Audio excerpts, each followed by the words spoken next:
And as speculation develops that President Trump will withdraw from the Iran nuclear deal, one former Trump advisor says the situation may be a way of addressing another crisis in Venezuela.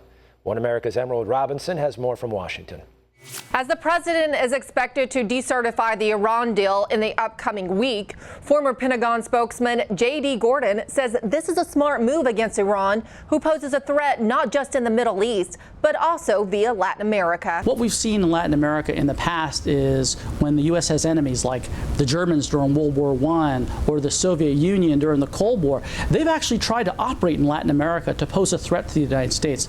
Well, Iran is doing that today. Explains Gordon, who says that Venezuela is a particular hotbed for Iranian influence and that of other extra-regional players. One of the things that I think a lot of Americans should know about Venezuela is that there are a lot of extra-regional actors there that don't share U.S. interests. We know about the Cubans and their intelligence apparatus and their security apparatus, but also the Iranians are in Venezuela. Hezbollah, which is the Iranian terror proxy, they're also there.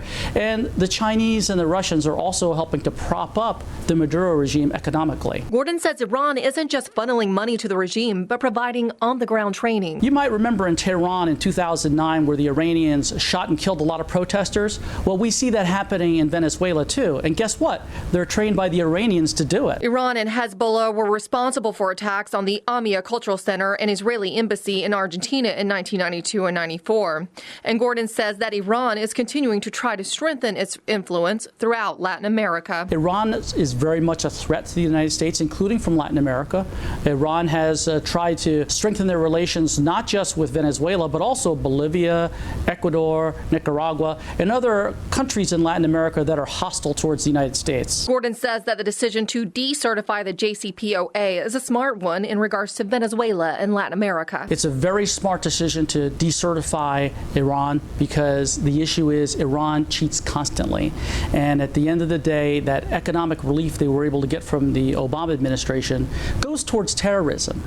And Iran just doesn't operate in Iran or the Middle East. And so to the extent that Iran had more money because of the Iran deal, which was the worst deal in a century, they were able to spend more money on their terror activities worldwide. They operate globally, and that includes Latin America. So it's very good to decertify Iran and to just get this accord over with. Gordon added that in addition to decertifying the Iran deal, he feels this administration is doing a good job of pressuring Venezuela both economically and diplomatically.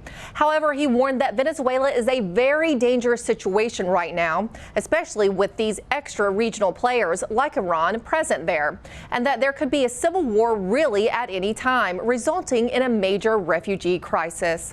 In Washington, Emerald Robinson, One America News.